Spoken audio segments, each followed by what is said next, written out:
ഉണ്ട്. അതേക്കുറിച്ച് സമത്വ ധാരാളം പഠിക്കുകയും അതിന് ചില നിലപാടുകളൊക്കെ സ്വീകരിച്ചിട്ടുണ്ട്.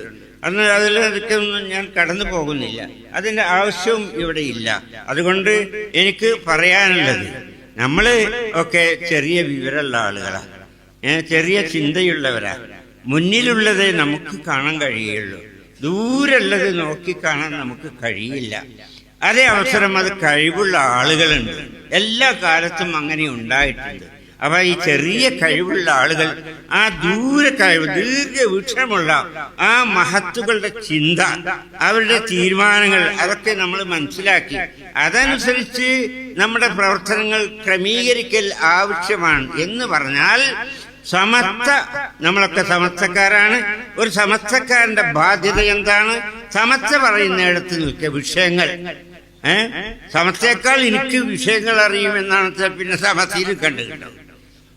അപ്പോൾ നമ്മുടെ ബാധ്യത എന്താണെന്ന് വെച്ചാൽ, ഒരു വിഷയം വരുമ്പോൾ സമസ്ത അതിലെന്ത് തീരുമാനമെടുത്തു, സമസ്തയുടെ നിലപാട് അതിലെന്താണ്, അത് സമസ്ത പ്രഖ്യാപിച്ചു കഴിഞ്ഞാൽ അതിൻ്റെ ഒപ്പം നിന്നുകൊണ്ട് ആ സമസ്തയെ അതിനെ ശക്തിപ്പെടുത്തുകയും അതിൻ്റെ പ്രചാരണങ്ങളിൽ നമുക്ക് കഴിയാവുന്ന അത്ര നമ്മളൊക്കെ ഭാഗമാക്കുകയും ചെയ്തുകൊണ്ട് അഹ്ലുസുന്നത്ത് വൽ ജമാഅത്തിനെ സംരക്ഷിക്കുക എന്നുള്ള ആ ബാധ്യത നിർവഹിക്കലാണ് നമ്മുടെ ബാധ്യത. നമ്മളൊക്കെ ചെറിയ ചെറിയ അറിവും ചെറിയ ചെറിയ പരിസരങ്ങളിലൊക്കെ ഉള്ള ആളുകളാണ്.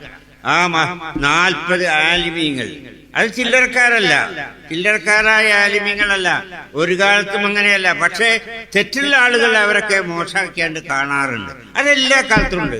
ഷംസുൽ ഉലമന്റെ സുന്നത്തി മാറ്റ് അത് അതിന്റെ ശതമാനം കുറഞ്ഞു പോയി എന്നാണ് ഒരു കാലഘട്ടത്തിൽ ചില ആളുകൾ പറഞ്ഞത്. ഷംസുൽ ഉലമാരെ കണ്യെത്തുത്താൻ അത്തുമുത്തുമാണെന്നാ. അതായത് ഒരു പ്രസ്ഥാനത്തെ എതിർക്കുമ്പോ ആ പ്രസ്ഥാനത്തിന്റെ നേതാക്കൾ മോശപ്പെട്ടവരാണെന്ന് വരുത്തി തീർക്കാം.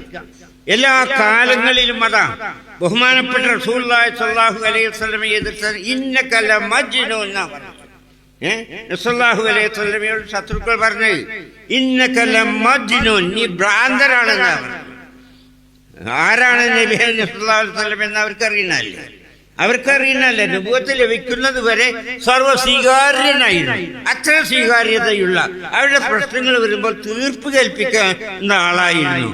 പിന്നെ അതുക്കണ കാര്യത്തിലൊക്കെ നമുക്കറിയാലോ. പക്ഷേ നബി അലൈഹി വസല്ലം സത്യപ്രധാനമായ നുബുവത്തിന് ശേഷം വന്നപ്പോ നബി അലൈഹി വസല്ലമയെ മോശക്കാരനാക്കുക ചെയ്തു.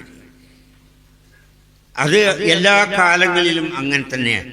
ഇന്നും തന്നെ ബഹുമാനപ്പെട്ട പിന്നെ സയ്യിദ് ജിഫ്രി മുക്തകോയ തങ്ങൾ വളരെ മോശമായി ചിത്രീകരിക്കുന്ന ആളുകളുണ്ട്. അവരാരാണ് എന്നുള്ളത് അവരോട് അടുത്ത് പെരുമാറുന്ന ആളുകൾ, അവരെ അടുത്തറിയുന്ന ആളുകൾക്കറിയാം അവരാരാണ് എന്നുള്ളത്. എല്ലാ കാലത്തും ഈ സമസ്തയുടെ നേതാക്കളായി വന്നവര് അവർക്ക് നല്ല കഴിവുള്ളവരായിരുന്നു, സൂക്ഷ്മതയുള്ളവരായിരുന്നു, മഹത്തുക്കളായിരുന്നു. അങ്ങനെയാണ് നമ്മൾ കാണുന്നത്. അല്ലാത്ത ആളുകൾ സമസ്തയുടെ തലപ്പത്ത് വന്നാൽ അത് നീണ്ട കാലം തുടർന്നു പോകില്ല. അത് ഒന്നുകിൽ പിന്നെ അവർ താനേ പോകും, അല്ലെങ്കിൽ അവർ പോകേണ്ടി വരും. ഇതാണ് സമസ്തയുടെ ചരിത്രം.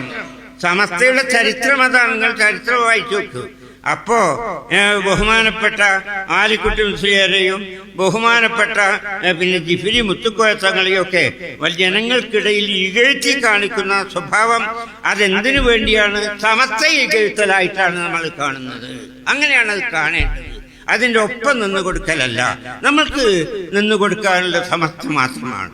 ഈ കേരളത്തില് ഒരു സമസ്ത മാത്രമാണ് നമുക്ക് നിന്നു കൊടുക്കാൻ പറ്റുന്ന ഒരു പ്രസ്ഥാനം, മറ്റൊന്നും അതല്ല.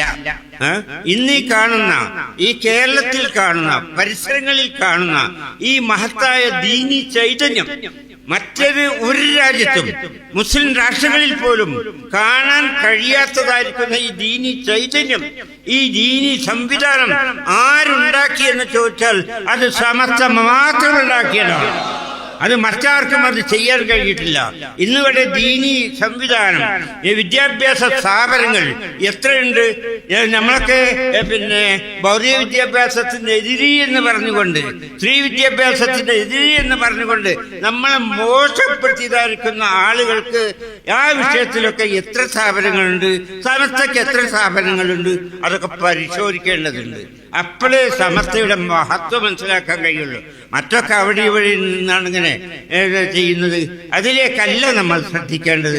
ഇത് മാത്രം ഉണർത്തി സമസ്ത എന്താണോ പറഞ്ഞത് അത് നമ്മൾ സ്വീകരിക്കുക, അതിൻ്റെ കൂടെ നിൽക്കുക.